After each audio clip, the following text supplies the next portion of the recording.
Boa noite a todos. É com uma grande alegria que nos reunimos hoje novamente, dia 28 de junho de 2021, em nome da AME Serra Gaúcha, em nome do Centro Espírita Allan Kardec, para mais uma live às segundas-feiras. Hoje, com a grata alegria de termos conosco o nosso grande amigo Rogério Hipólito, ele que é um profundo estudioso da doutrina espírita, das neurociências, vai nos falar hoje sobre o espírito e os centros vitais. Seja bem-vindo, Rogério, tudo bem? Tudo bem, obrigado. É sempre uma alegria estar com esse casal amoroso, esse trabalho lindo. Que a alegria é nossa. Nós, antes de passarmos em definitivo a palavra para ti, Rogério, nós queríamos convidar a todos que se unam a nós, que se inscrevam no canal, que estejam conosco, assim receberão todas as indicações das nossas lives. Também esta live está sendo transmitida pelas plataformas da AME Serra Gaúcha, do YouTube, do Facebook e também através do nosso grande parceiro, a TV Secal. Então, vamos dar início através de uma profunda e alegre prece para que nos harmonizemos e abramos as nossas mentes, os nossos corações neste momento. Mentalizando a figura amorável de Jesus, vamos recebendo dele as suas vibrações benéficas, os seus eflúvios, as suas bênçãos, para que assim possamos compreender ainda mais as leis que regem os dois lados da vida. Mestre Jesus, abençoa-nos neste momento, inspirando o palestrante da noite, para que ele, como sempre, possa tocar o nosso coração, compartilhando seus estudos e traduzindo os teus ensinamentos, mestre querido. Nós te rogamos, envolve-nos hoje e sempre. Que assim seja. Então, dando boa noite a todos os internautas que estão ao vivo conosco, também queremos deixar um abraço a todos aqueles que verão posteriormente esta live que ficará no canal da AME Serra Gaúcha. Com vocês, então, nosso amigo Rogério Hipólito. Deixa eu botar minha apresentação aqui.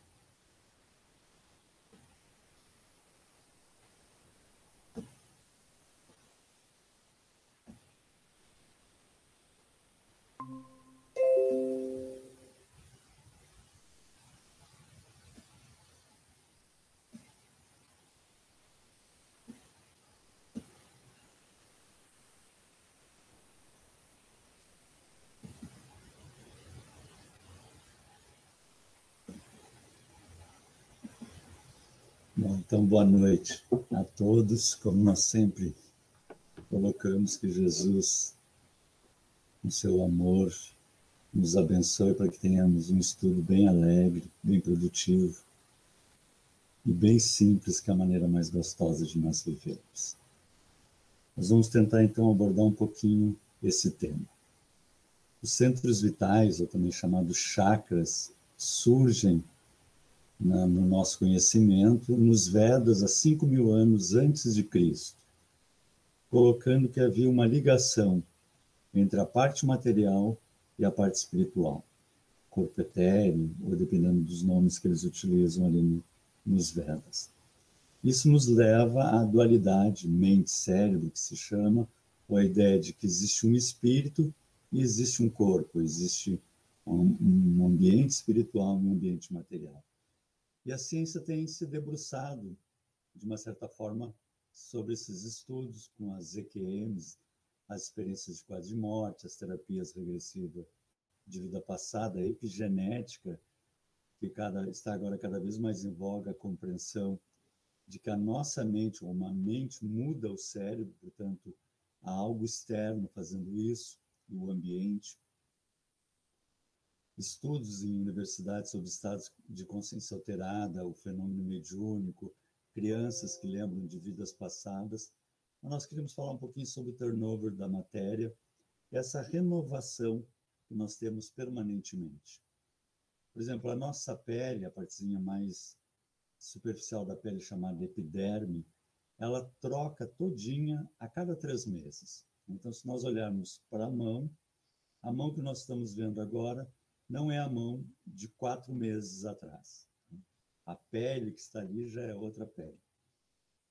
E, claro, a gente sabe que, pelo processo de duplicação celular, uma coisinha lá no DNA, os telômeros vão encurtando, e ela já não é tão lisinha também como a de 3 meses atrás, né? Mas é o processo chamado de envelhecimento.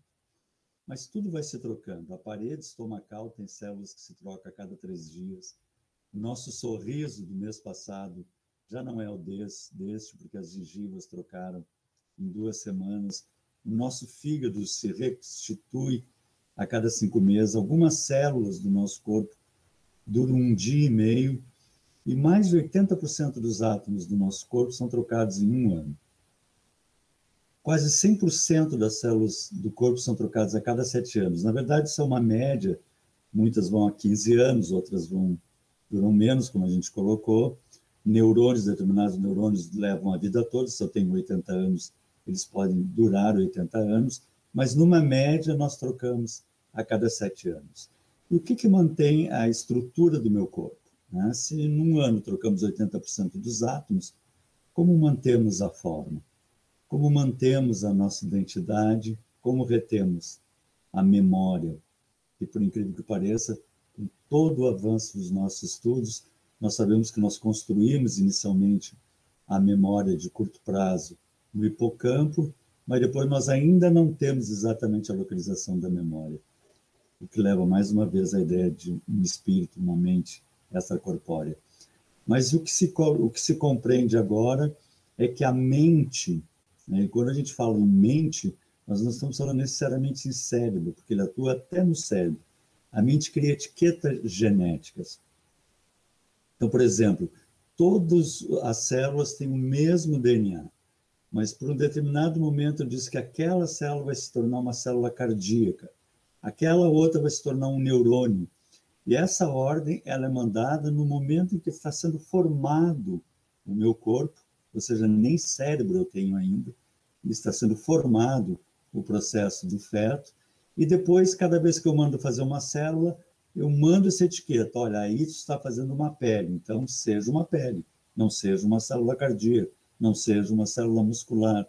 Então é muito interessante, em gêmeos, com o mesmo DNA, vão ter etiquetas genéticas diferentes, imprints diferentes. O que leva a essa ideia, tem algo externo mexendo nisso, o que alguns físicos, como aqui o Goswami vai dizer, o cérebro não produz a consciência, a consciência produz o cérebro. Então, há algo externo comandando esse mecanismo todo. Nós colocamos como ação do espírito. E nós somos, então, um espírito, estamos com um corpo físico, e para movimentarmos esse corpo físico, construirmos esse corpo físico e mantermos ele, nós utilizamos algo intermediário chamado, Kardec dá esse nome de perispírito. O que é o perispírito? Na questão 93 do Livro dos Espíritos, o espírito propriamente dito, nenhuma cobertura tem, ou como pretende alguns, será sempre envolto numa substância qualquer, envolve, responde os espíritos, uma substância vaporosa para os teus olhos, mas ainda bastante grosseiras para nós, ou seja, um outro estado da matéria. E André Luiz, através do Chico Xavier, no livro Evolução em Dois Mundos, nos coloca: para definirmos, de alguma sorte, o corpo espiritual, é preciso considerar, antes de tudo, que ele não é o reflexo do corpo físico, porque, na realidade, é o corpo físico que o reflete.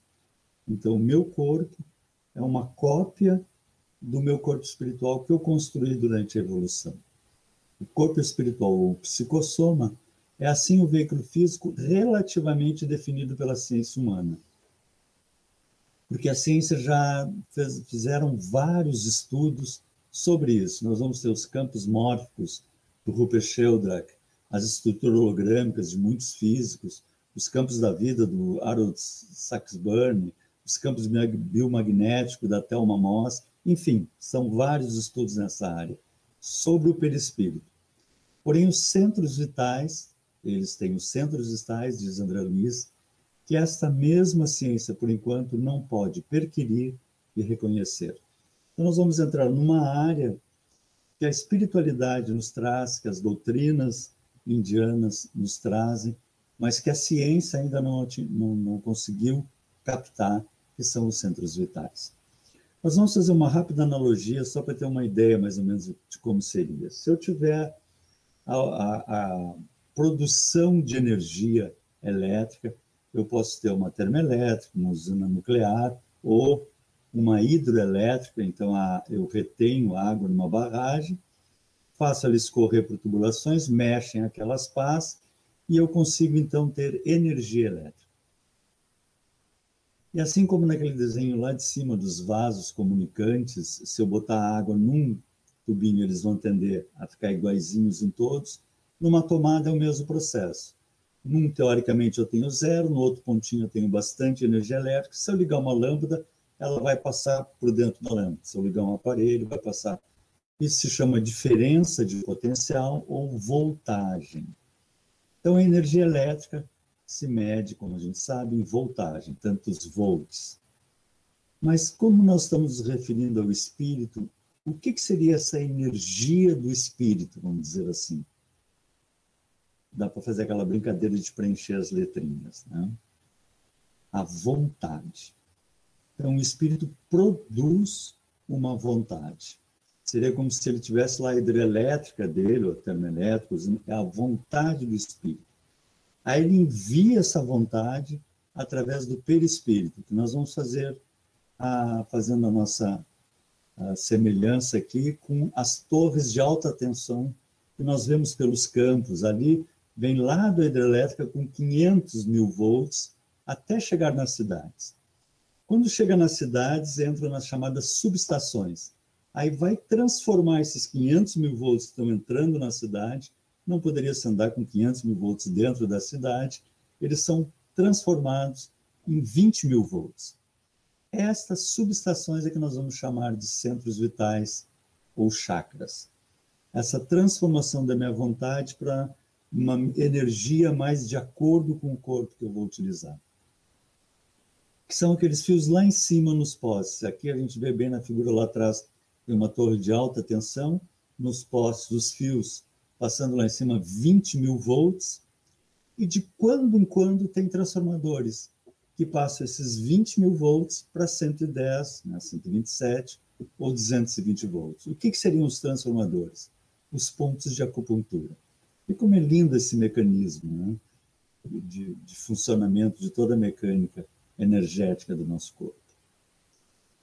Então vamos falar um pouquinho sobre os centros vitais, que nós estamos gatinhando essa compreensão ainda desse mecanismo, mas nós podemos mais ou menos entender eles assim. Quem manda é o espírito. Seria numa empresa o céu, né? O diretor-geral, o céu dessa empresa. Depois vão ter diretores para cada setor daquela empresa, ou se é um grupo, para cada empresa que aquele grupo trabalha. Então, isso são os centros vitais. São fatores, áreas em que são delegadas funções para atuar em determinados espaços. Nele possuímos todo o equipamento de recursos automáticos que governam os bilhões de entidades microscópicas a serviço da inteligência. Recursos esses adquiridos vagarosamente pelo ser em milênios e milênios de esforço e recapitulação nos múltiplos setores da evolução. Veja que interessante, recursos automáticos adquiridos nos milênios de evolução. O que significa isso? Eu não preciso estar preocupado em dizer, bate coração, tu precisa bater, porque se tu parar de bater eu não vou ter circulação. Não, eu já tenho um automatismo fazendo isso. Eu não preciso dizer, respira pulmão, senão eu vou ficar sem ar.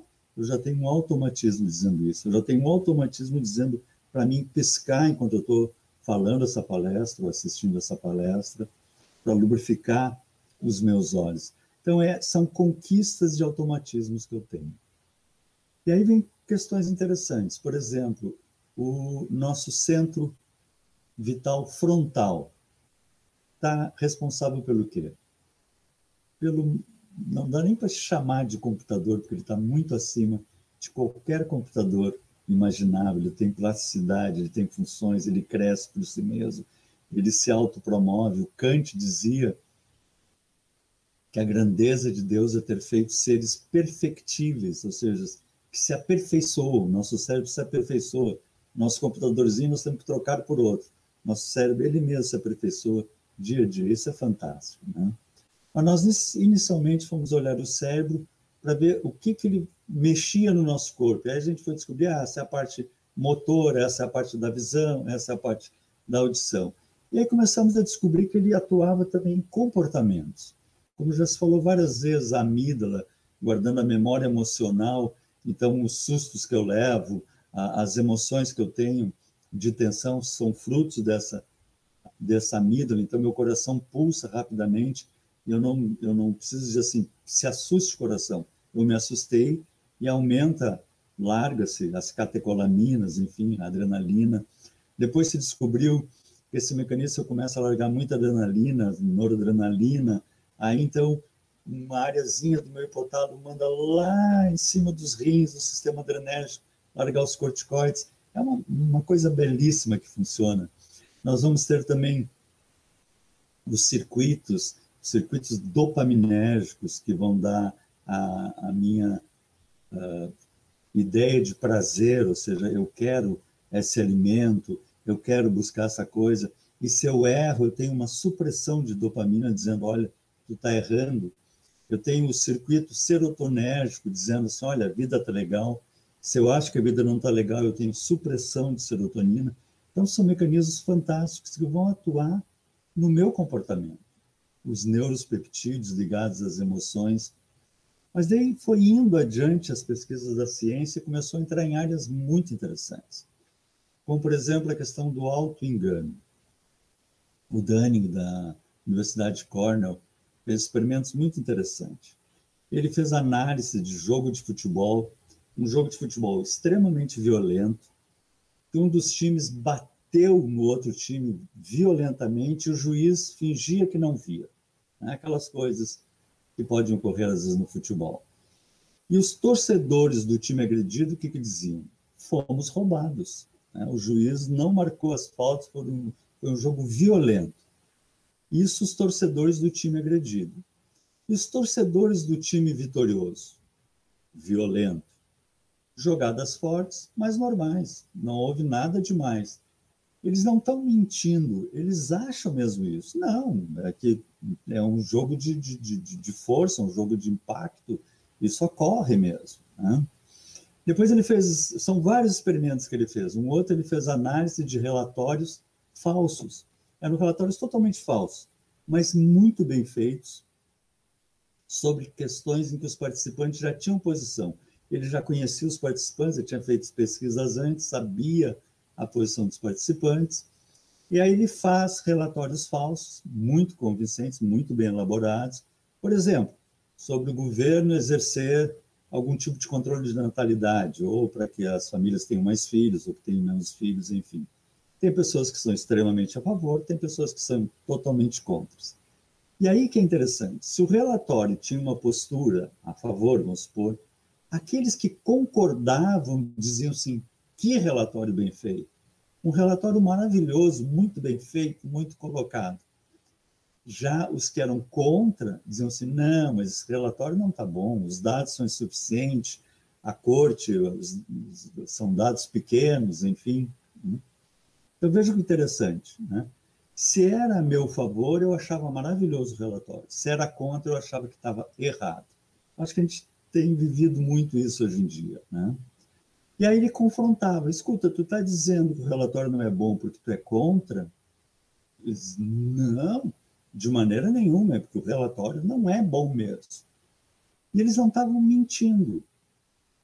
Isso é que é interessante nessas pesquisas. São muitos estudos sobre isso, aqui a gente está trazendo só um deles. Eles realmente não estavam mentindo, né? Então, eles estariam pensando errado. Né? Isso também não é que eles estivessem pensando errado, vamos dizer assim, né? Eles estavam, que se chama raciocínio motivado. E a gente vê muito isso hoje em dia com as ideologias, né? Diz, mas, meu Deus, como é que pode pensar dessa forma, né?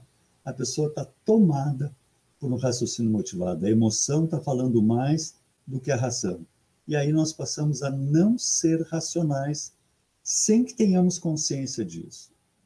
Que coisa fantástica isso, como a gente vai cada vez mais compreendendo o nosso mecanismo, né? Então, como eu tenho um ego e eu não posso desestruturar o meu ego, eu não posso dizer que eu estou errado, que eu estou me desmanchando, que eu estou... O que faz? O cérebro mente.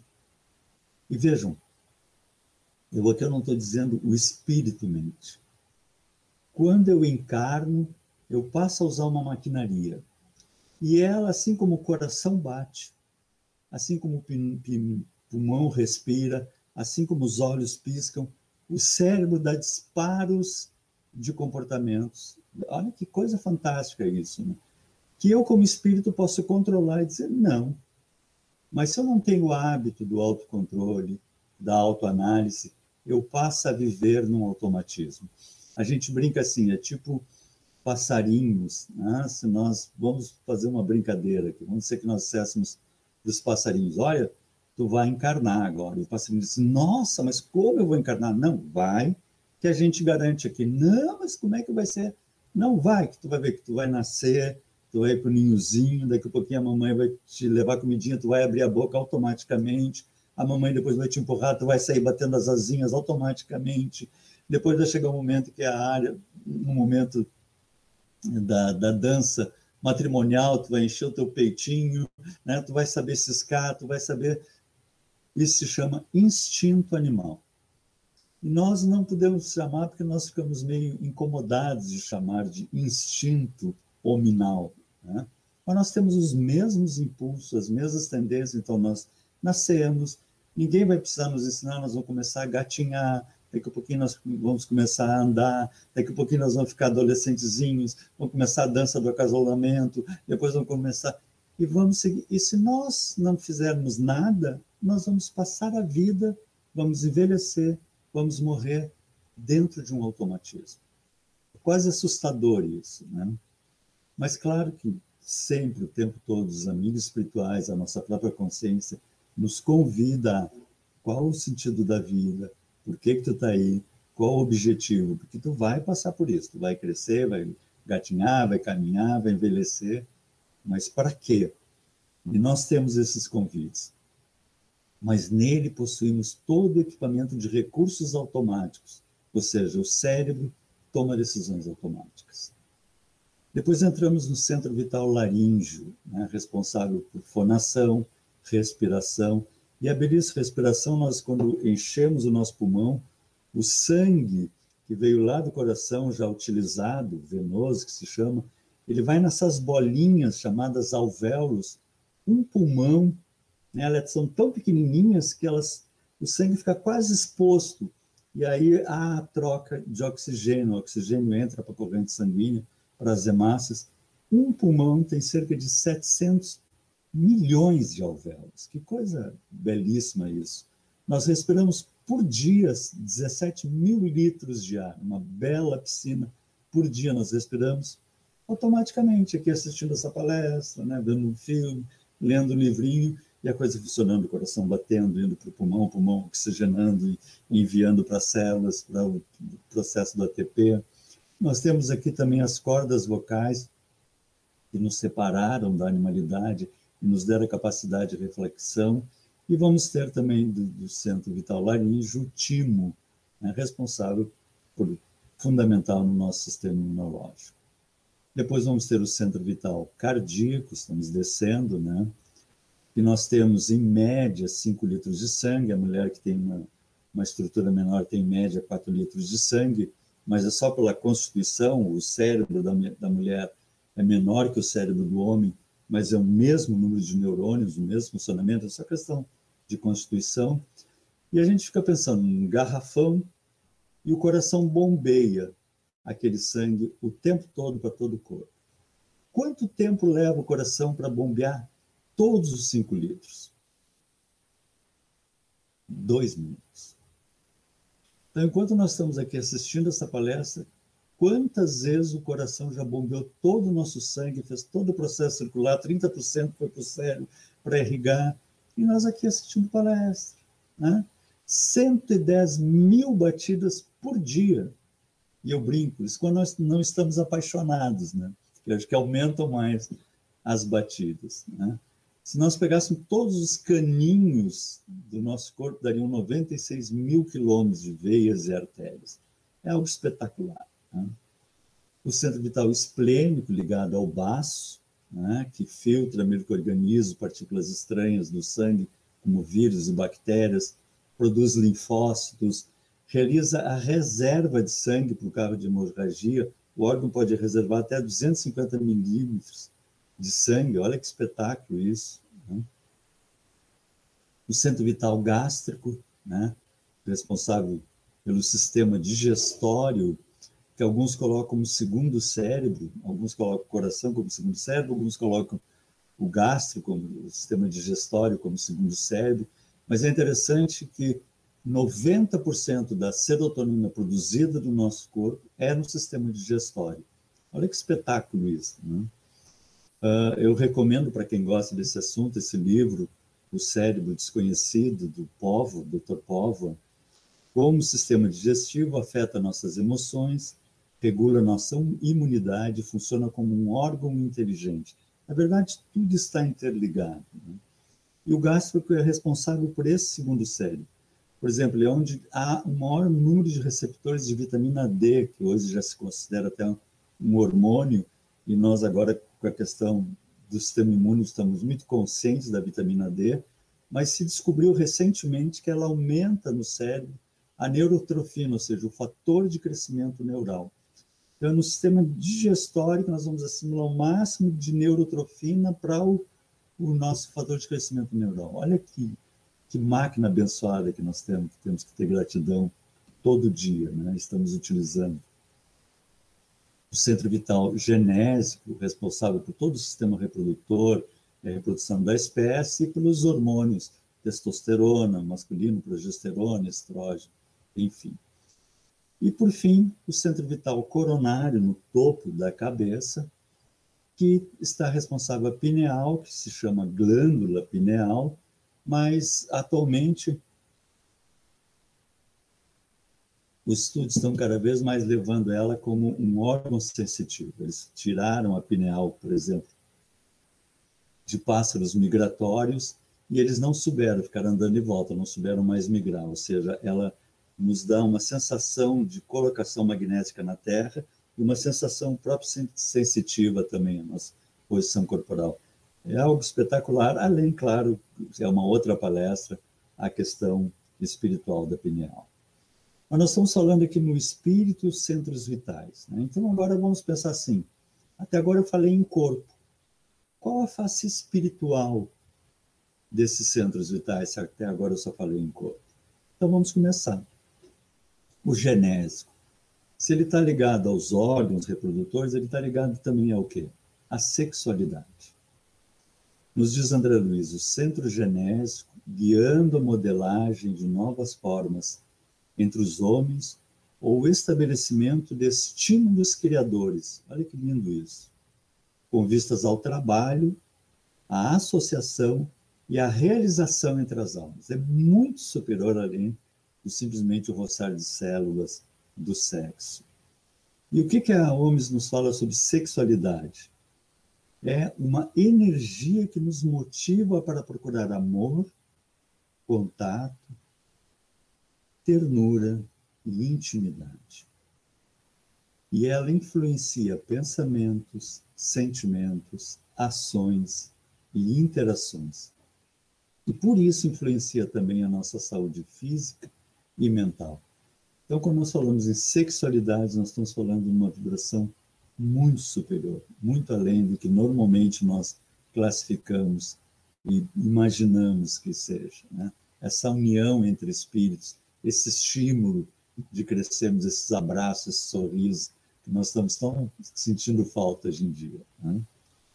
E as forças criativas do ser, em todas as belezas das artes, da pintura, da poesia, da música, da dança, do teatro, enfim, essa capacidade que o ser tem de embelezar a vida, quando nós levamos umas flores para uma casa espírita, para o nosso lar, enfim, embelezar a vida com o Pai, que já faz essa vida belíssima para nós.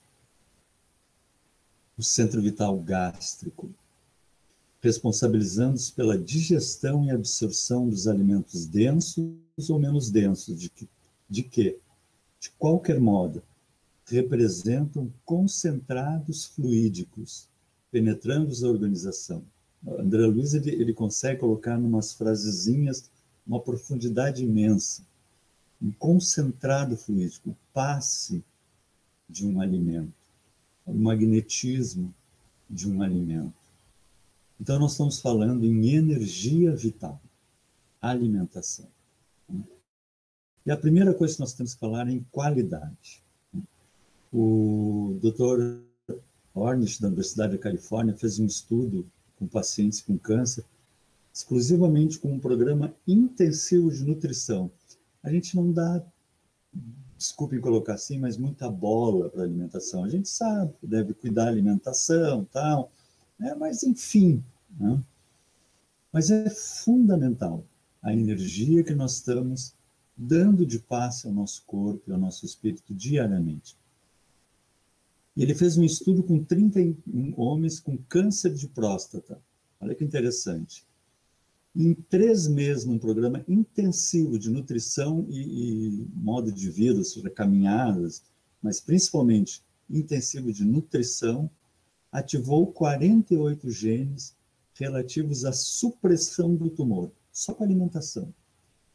E desativou 453 genes relativos à promoção de tumor.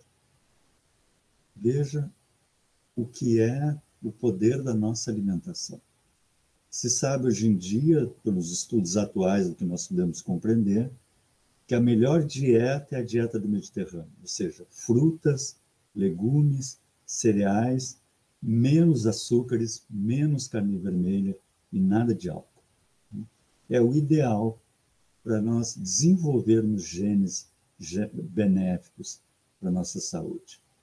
Então, isso é a qualidade. O segundo ponto é a quantidade. Não adianta eu ter uma alimentação balanceada e comer em exagero. Mas, em terceiro lugar, a minha postura. Porque, veja, se um prato de comida eu estou colocando uma energia vital, qual a minha postura no momento da alimentação? Aquela velha oração, né, que os nossos avós faziam, os nossos pais, alguns faziam, né? É fundamental que nós estamos pedindo a bênção sobre aquele alimento, sobre a energia daquele alimento. Se nós temos o hábito de comer fora, quando vamos comer fora, sabe-se lá como é que está o estado emocional daquele cozinheiro, daquela cozinheira, daqueles auxiliares, que energia não está vindo naquela comida. Então a gente pede, a gente não vai chegar no meio do restaurante, Senhor, abençoa essa comida, ou vai visitar amigos, né? Vamos fazer uma oração. Mas, gente, em fração de segundos, Senhor, abençoa esse alimento, né? Para que a gente coloque um passo, uma energia positiva nesse centro vital gástrico, me dê energia e vida. O esplênico ser responsável pelo acúmulo lá de sangue, determinando todas as atividades que se expõem no sistema hemático, dentro das variações de meio e volume sanguíneo, ele regula a distribuição e a circulação dos recursos vitais.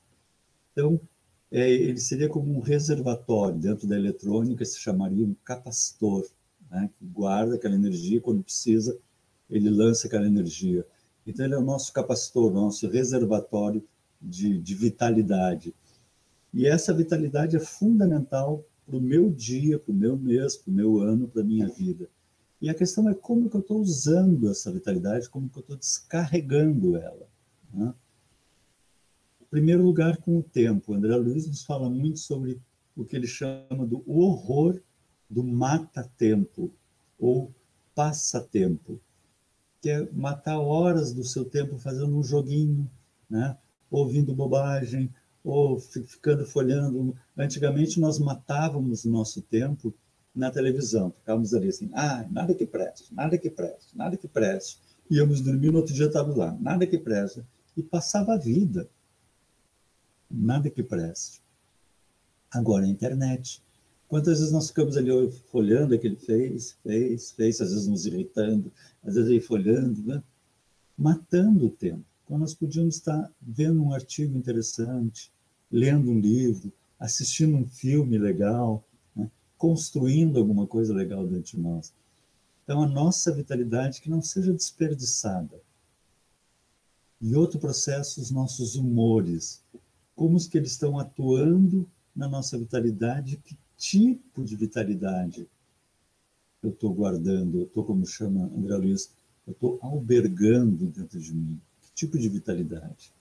Nos diz Emmanuel, para amealhar recursos financeiros, que será compelido a abandonar precipitadamente, ou seja, eu junto dinheiro, depois vou morrer, vou deixar tudo. O homem muitas vezes adquire deploráveis enfermidades e lhe corrói os centros de força. Então, com a tensão do dinheiro e tal, eu me suicido. Encolerizando-se por insignificantes lições do caminho, envenena órgãos vitais, criando fatais desequilíbrios à vida física. E quantas vezes nós fazemos isso? Nós vemos o início daquela notícia e mergulhamos nela. Como é que podem fazer uma coisa dessa? Que coisa! E o nosso cérebro, que é uma máquina fantástica, ele já vai nos encher de catecolaminas, de corticoides. E nós estamos nos matando. O nosso baço está se enchendo de energia negativa. Então, gastemos as nossas melhores possibilidades a serviço do Cristo, empenhando-lhes nossas vidas, ou seja, sermos do amor, sermos da paz, sermos do bem, e vibrarmos, e pensarmos, e sentirmos, e vivermos o bem, e o amor e a paz com Jesus. Armazenar harmonia com Jesus no nosso centro vital esplênico.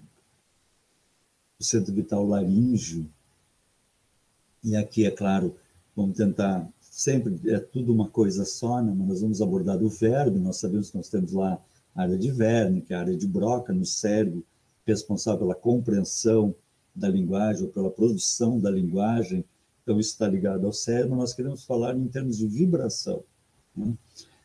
O Herculano Pires, aquele grande jornalista, filósofo, ele nos diz assim, o verbo é o vetor de uma carga psíquica, ou seja, quando eu estou lançando um verbo, eu estou lançando uma carga psíquica no ambiente, nas pessoas, aqui eu estou lançando em vocês uma vibração, uma carga psíquica.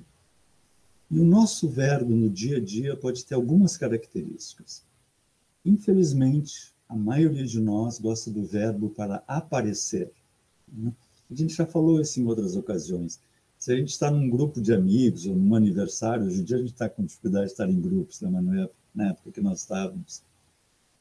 E a gente fosse contar assim, puxa, eu estava vindo para cá e tinha uma senhora que não conseguia atravessar a rua, e veio um escoteirinho e ajudou ela a atravessar. As pessoas vão olhar assim, né? Aí tu deixa passar um aniversário, lá num outro aniversário tu conta isso, ou no teu trabalho, tu pode fazer essa experiência. Eu estava vindo para cá e tinha uma senhora que queria atravessar a rua e não conseguia, daí quando ela foi atravessar, um caminhão veio, pegou ela, é mesmo, pegou e passou por cima, sim, a cabeça rolou. A gente adora o drama, adora a coisa pesada, e aí todo mundo olha para nós e diz, eu vi, eu estava lá, e a gente fica com um ego desse tamanho. É um horror isso.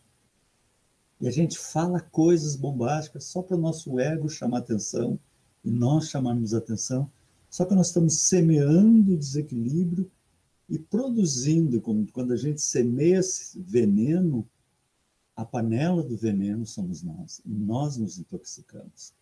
Então, que a gente cuide, né? O Chico dizia assim, se tu não tem uma coisa boa para dizer, fica de boca calada.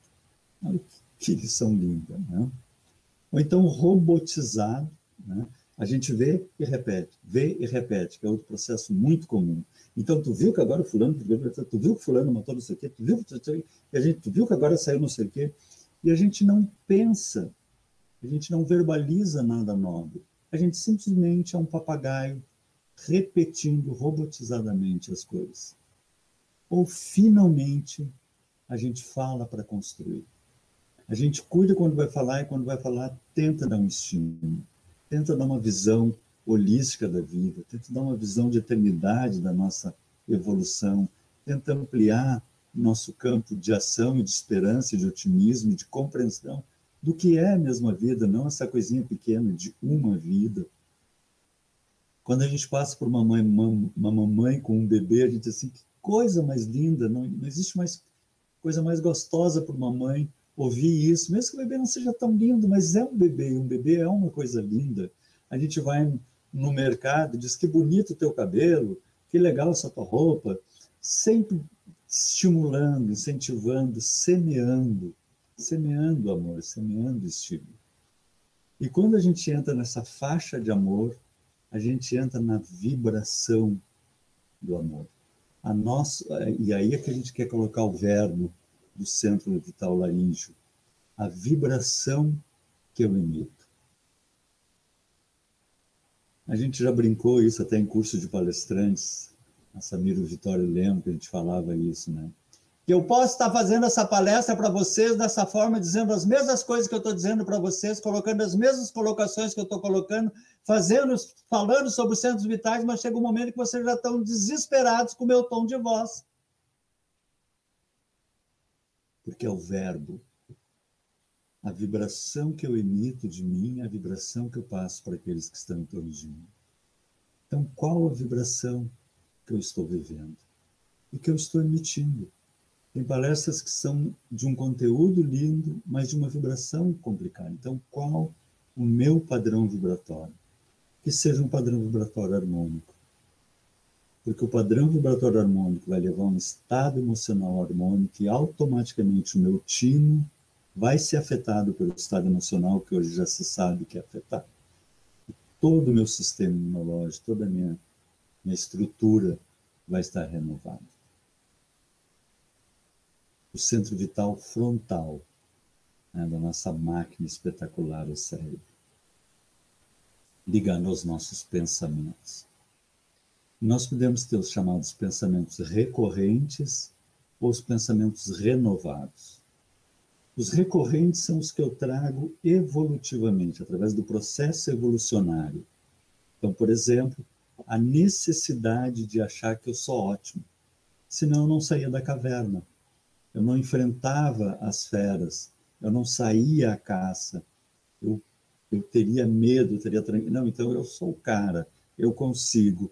E a gente traz isso e até hoje a gente acha, sem querer, às vezes nem sabe disso, que a gente é superior aos outros, né? Não que ele seja inferior, mas ele ainda não é espírita, ele ainda não é dessa ideologia, ele ainda não pensa dessa forma, mas eu penso, né? Então isso é típico de um ego imaturo, que na verdade, à medida que a gente vai evoluindo, nós vamos compreendendo que só sei, que nada sei, como dizia Sócrates. Estamos todos aprendendo, todos gatinhando, somos filhos de Deus, nos desenvolvendo, brotando nesse infinito belíssimo.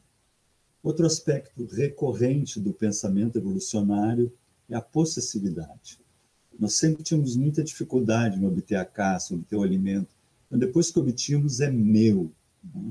E esse é meu, que vem do animal, isso, né? Ainda gira pensamentos recorrentes, ainda tem automatismos do nosso cérebro, assim. Então, é a minha mulher. Como tua mulher? Ela não é tua mulher. É a esposa, uma companheira de jornada, é o meu marido, é o meu filho, a minha filha. é o meu trabalho, sabe? Meu trabalhinho na Casa Espírita, sou diretor do Passe há 30 anos, é o meu grupo de estudos, como o meu, né? Ainda processos do ego imaturo, o ego infantil. Outra passagem linda que nos trazem desses pensamentos recorrentes é aquele momento na última ceia em que Jesus falou que ia ser traído, né? E aí o Pedro diz assim, nossa, mestre, eu jamais te trairia, né? E o Jesus olha para Pedro e diz assim, hoje, essa noite, antes de o galo cantar, tu vai me trair por 3 vezes. Ele diz, nunca, Senhor, de maneira alguma. E na madrugada vieram os soldados, né, prendem, o Pedro chega a puxar a espada, e Jesus diz, embainha a tua espada. E aí eles vão para o pátio do sumo sacerdote, e o Pedro vai junto, meio assustado, e lá eles começam assim, tu não era um deles? Ele diz, não, não era, ele vê que a coisa está feia, estão querendo prender, matar, e aí um guarda assim, não, mas tu estava lá, eu me lembro que tu estava lá, eu disse, não, não sou eu, e aí um terceiro fala em volta da fogueira, lá ele tenta se esconder, não, mas tu é um deles, assim, diz, não, não sou, e o galo canta. Quando o galo canta, ele se vira e Jesus está olhando para ele. Eu acho que eu já desencarnava ali, na hora, assim. Mas era o Pedro, né? Mas que coisa linda isso, o que é esse processo? Ele viveu durante 3 anos, Jesus viveu na casa de Pedro, praticamente, doutrinando, dando as mensagens, ele viu todo o trabalho de amor de Jesus, ele amava profundamente Jesus, mas no momento em que escolheu o mundo e Jesus, ele nega Jesus. Então, essa é uma coisa que nós temos que refletir, o quanto nós negamos Jesus e nos apavoramos com o mundo e tememos o mundo. Esse é o processo de negação ou de falta de fé, que é recorrente em nós. Não, eu acredito, mas... Quando a gente coloca esse mas depois do eu acredito, é porque a gente não está seguindo Jesus, a gente está negando Jesus. Né? Cada vez que a gente perde a fé, meu Deus, onde é que vai parar essa humanidade? É Jesus que está dirigindo a humanidade. E nós éramos extremamente brutos, grotescos, violentos. Lembra lá na época de Jesus, que coisa horrível que era aquilo, o que os romanos faziam, usurpavam, roubavam. Em Paulo Estevão lá, a família do Estevão, o pai, ele, a irmã, e um romano gostou da fazenda, foi lá, matou o velho, matou o patriarca, expulsou a filha e botou o Estevão como preso para sempre nas galés, remar até a morte nas galés, porque ele queria roubar a terra. E ninguém falou nada. Era assim, nós éramos extremamente brutos. E Jesus sabia disso, mas sabia que nós iríamos evoluir.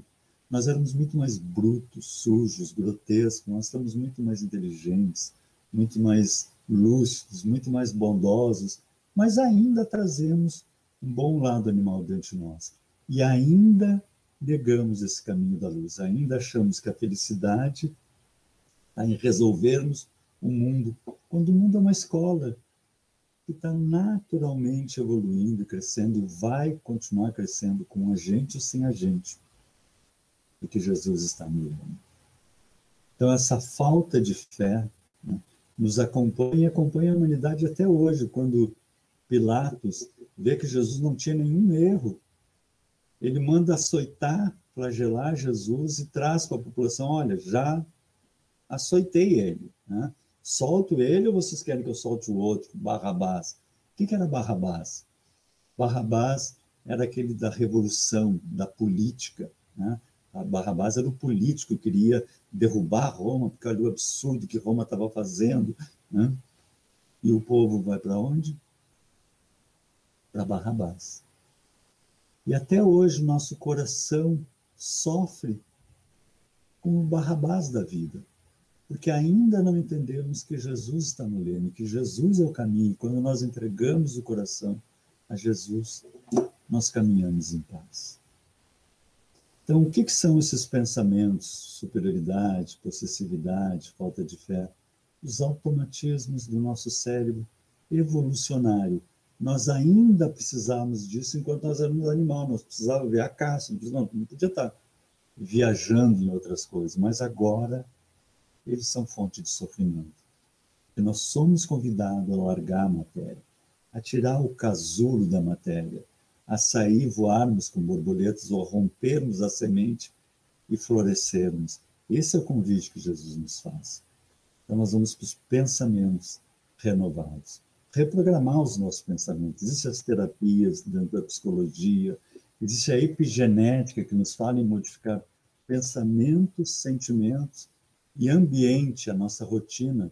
Deve ser uma outra palestra, mas no dia que a gente quiser realmente mudar, não, de agora em diante eu vou mudar. Muda também o ambiente, corta o cabelo diferente, eu não vou poder mexer na franja, mas quem puder mexe na franja, pinta o quarto, troca as coisas de lugar, porque nós precisamos mudar, e o cérebro precisa entender que está havendo uma mudança, e aí nós mudamos epigeneticamente o nosso cérebro.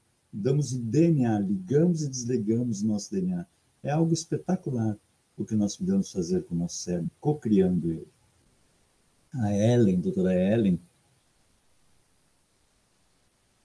da Universidade de Harvard, fez um experimento muito interessante.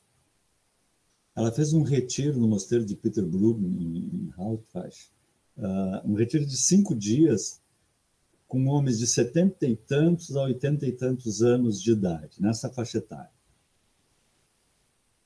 E olha que interessante esse estudo. Ela pediu para que eles fingissem que eram 22 anos mais jovens. Fingir mesmo. O tempo todo, durante 5 dias, eles tinham que fingir que não tinham 88 anos, mas tinham 22 anos mais jovem que aquilo. E eles prepararam o ambiente para isso também. Durante todo o momento onde eles estavam, os jornais e as revistas eram de 22 anos atrás. O noticiário, se desligasse a TV estava passando ou notícia ou filmes. Notícias da TV da época, então o presidente da época, enfim, os atores, os esportistas da época que estavam acontecendo naquela época, ou então filmes daquela época. Existia música da época no rádio tocando, então eles realmente foram levados a 22 anos atrás do que eles se encontravam.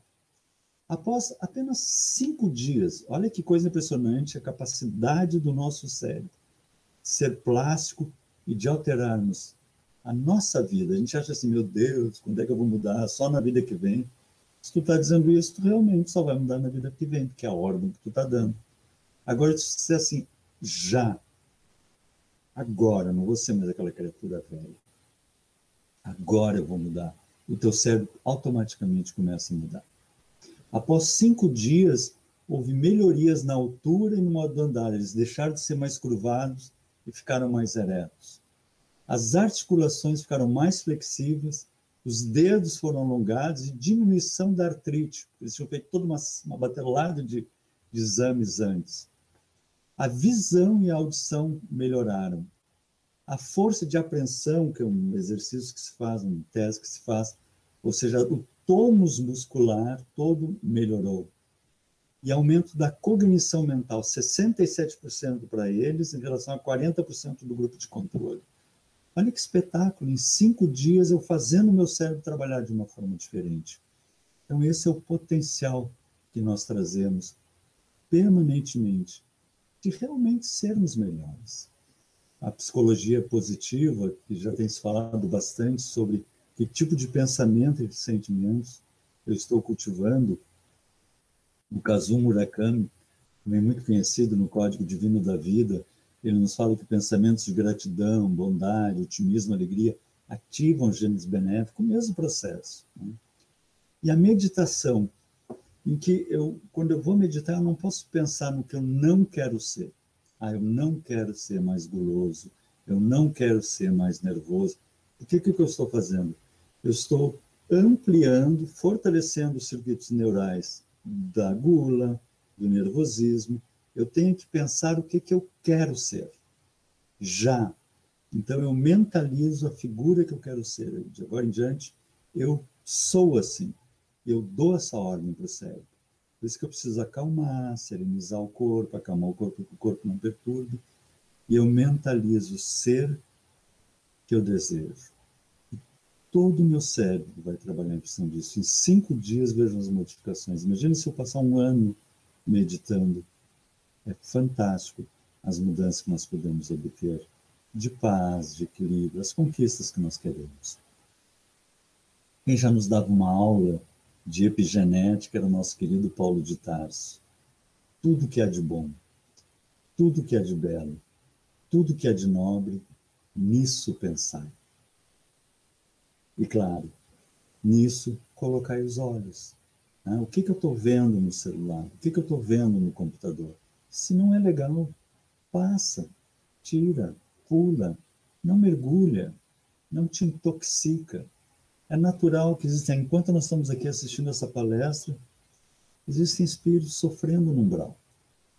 Mas são experiências que eles necessitam passar pelo amor do Pai.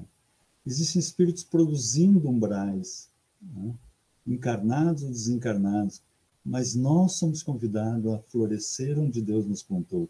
Ele agora está nos convidando a ser a mesma linha de um Francisco de Assis, a sermos amor, a sermos bondade, a crescermos interiormente.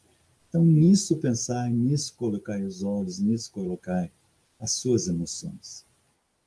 Sempre vital cardíaco, dirigindo a emotividade e a circulação das forças de base.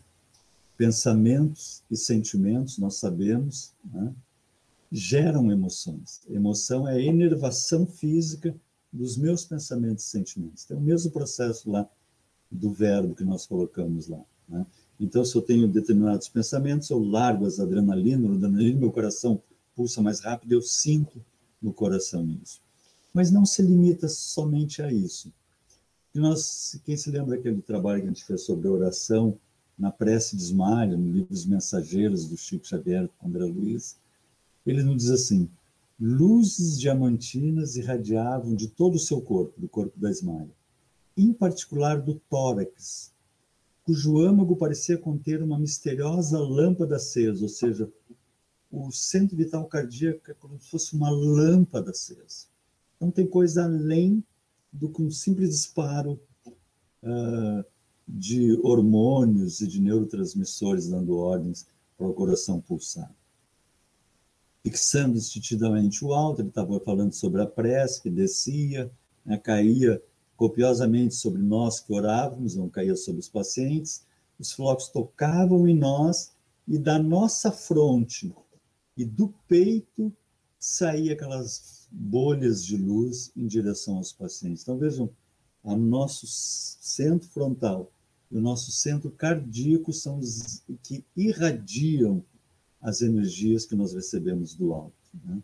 Então, quando nós vemos essa ideia, né, de um coração pulsando, parece que, e ali André Luiz coloca, uns pulsavam um pouquinho, né, saía só uma luzinha, e outros saíam mais luz. Parece que esse centro coronário está ligado ao que há de mais lindo, mais belo, o amor. E o próprio nosso amorzão nos colocava, né? A boca fala do que está cheio o coração.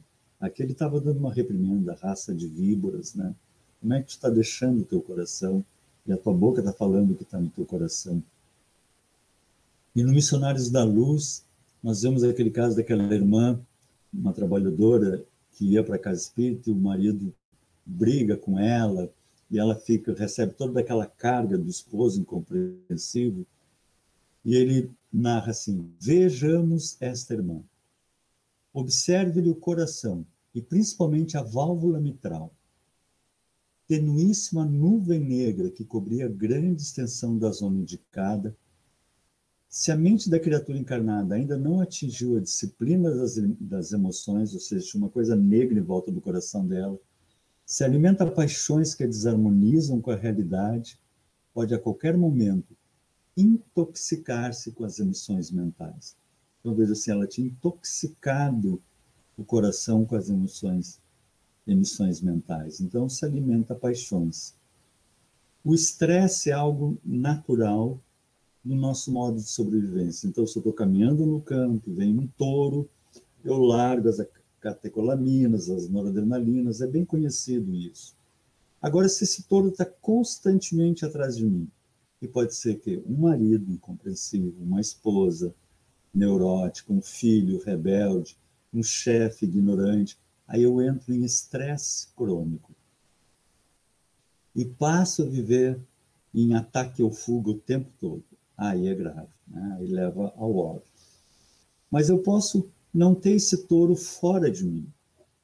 E isso é que é interessante a gente compreender, porque a gente normalmente tem a ideia assim, porque o meu chefe, tu não conhece o meu marido, tu não entende o meu filho, né? A gente sempre bota o governo, mas às vezes somos nós. Nós produzimos essas emoções de estresse. Quando nós entramos em dúvida em relação à vida, medo, não confiamos no Pai, raiva, insegurança, preocupação, julgamento, quando julgamos os outros, quem somos nós para julgar? Jesus dizia, não julgueis.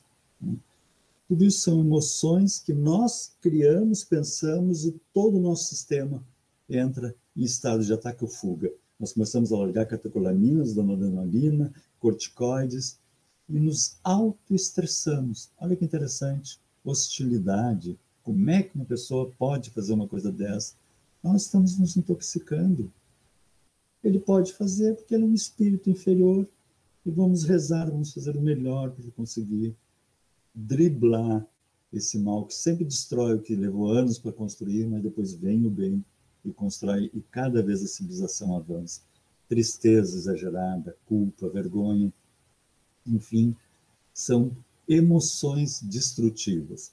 E quando nós temos essas emoções destrutivas, ou seja, nós temos esse touro que nós criamos dentro de nós perdemos a sensibilidade.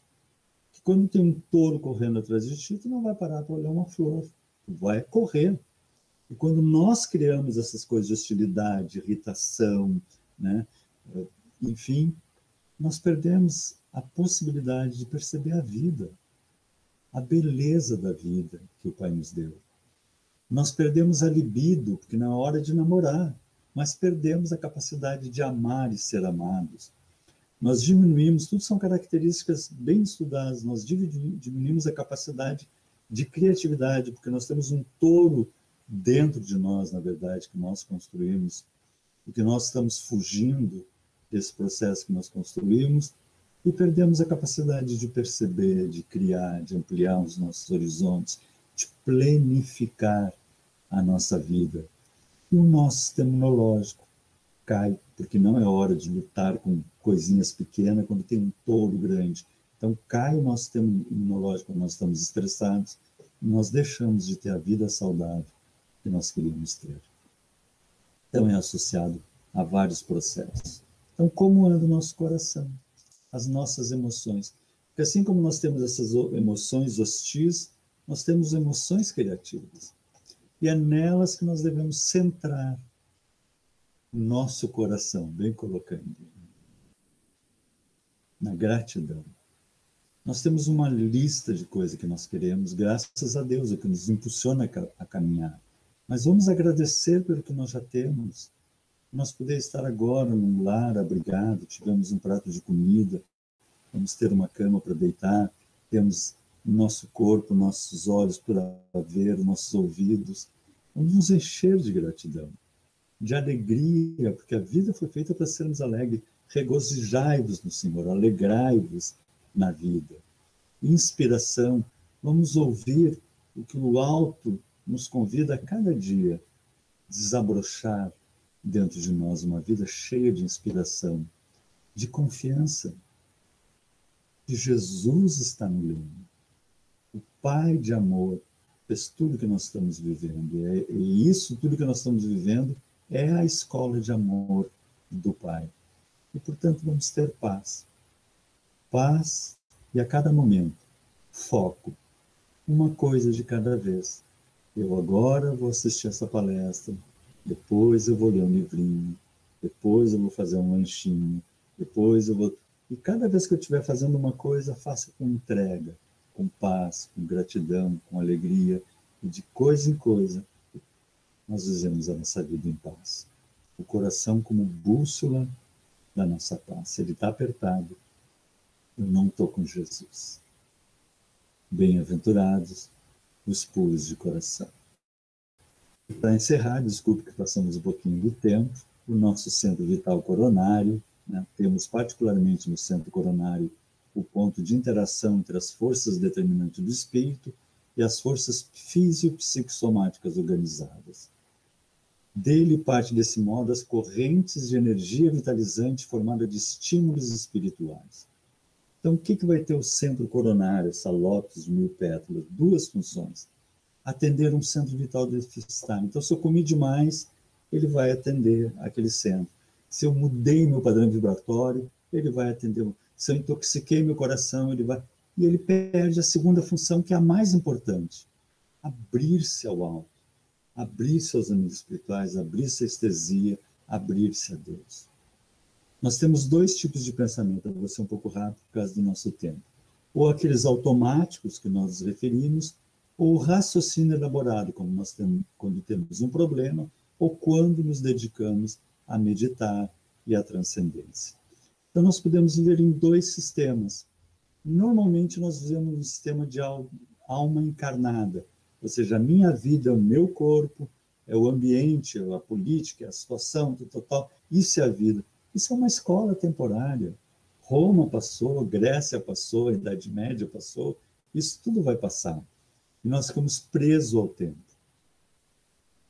Nós vivemos daí, assim, eu tenho que pagar aquelas contas, eu tenho que fazer aquilo, em beta, como se diz. E perdemos a função do coronário. Mas quando nós harmonizamos os nossos centros vitais, nos abrimos ao infinito, nós entramos em alfa. E vivemos, então, o sistema 2. Viver em espírito, que o Evangelho nos convida o tempo todo.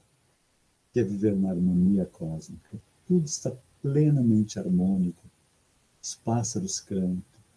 O sol nasce e desce a cada dia num esplendor belíssimo. A Samira me manda cada foto de pôr do sol que alimenta a alma da vista que ela tem.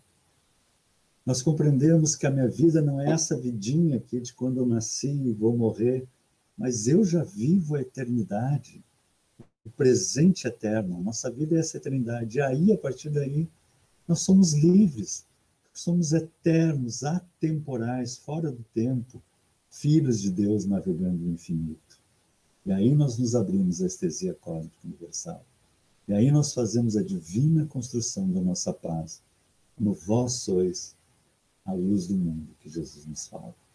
Era isso. Obrigado. Desculpe passar um pouquinho do tempo. Querido Rogério, não temos horário. Você é dono dos microfones da AME. Fique à vontade, querido. Obrigado, querida. Nossa, maravilhoso, maravilhoso. Que bom, querida. Nós temos os comentários de excelência, te dando os parabéns, da Marília Feijó. Quanta aprendizagem. Gratidão a essa Casa de Luz e ao nosso querido palestrante Rogério. A Ana Ritter, Rogério, que saudades, sempre palestras maravilhosas. A Diva Cordeiro, maravilha, palestra excelente, gratidão. A Elisete Ordovaz, parabéns, Rogério, maravilhoso como sempre em suas palestras.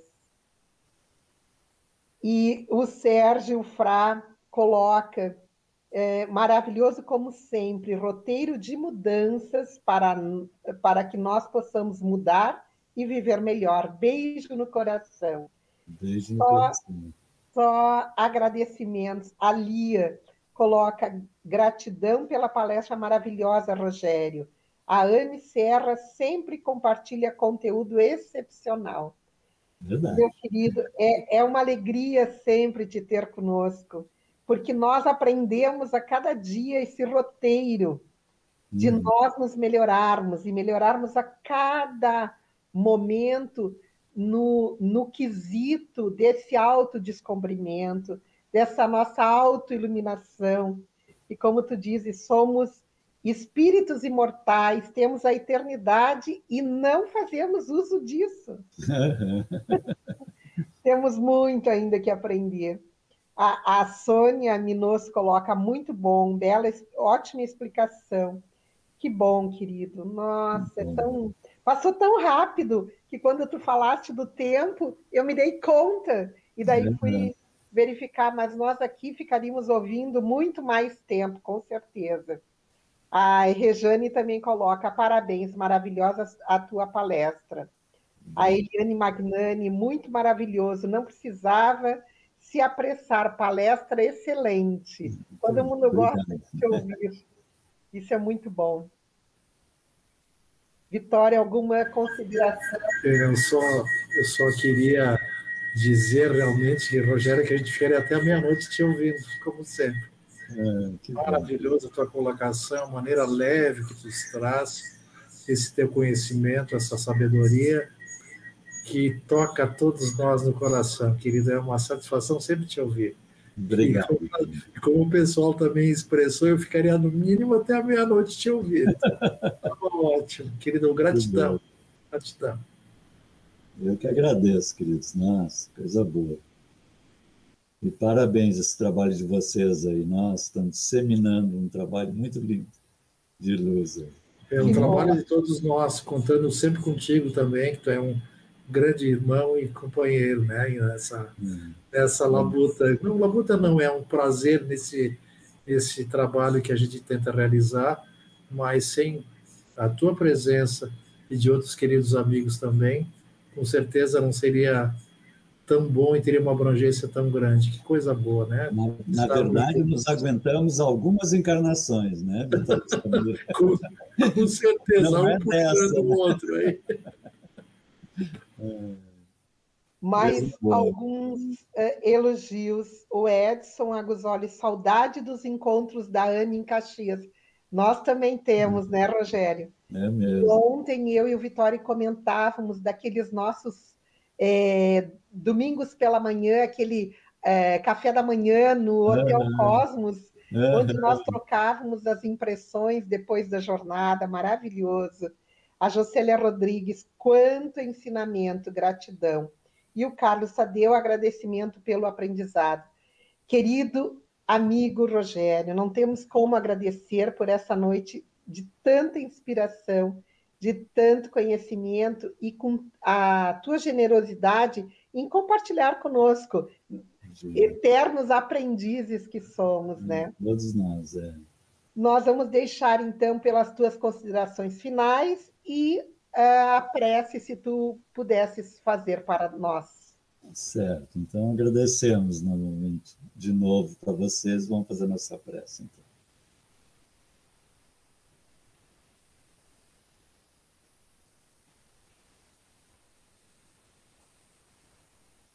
Então, Senhor,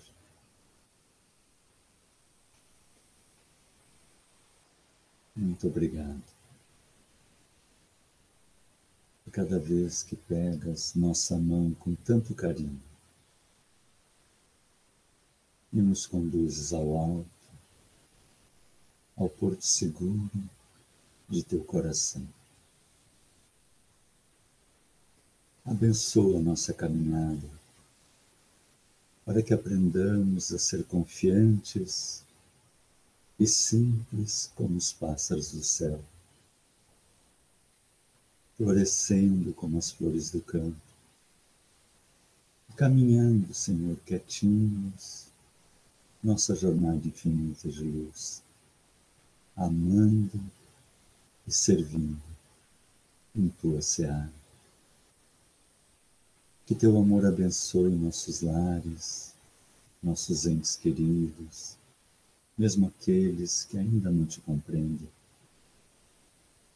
Abençoe a todo o nosso planetinha azul, Senhor.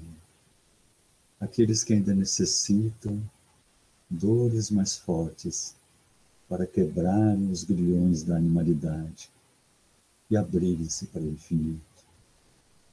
Que possam, Senhor, receber a tua bênção silenciosa e indizível, que abre uma janela de luz em nossos corações, e todos possamos marchar para esse mundo de regeneração que preparaste para todos nós.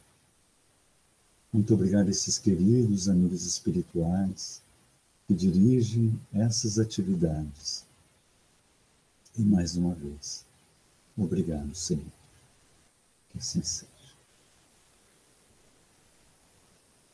Obrigada, Rogério. Obrigada a todos que estão conosco até agora, através do Facebook, através do YouTube e também da TV Secal. Muito boa noite a todos e até segunda-feira, se Deus quiser. E até uma próxima, querido Rogério. Um abraço para o Fábio, que fica quietinho ali, trabalhando em silêncio. Um abraço, Rogério, querido, e um abração para a Carlinha. Tá bom, mandamos. Fiquem com Deus. Tchau. Realmente, querido. Tchau.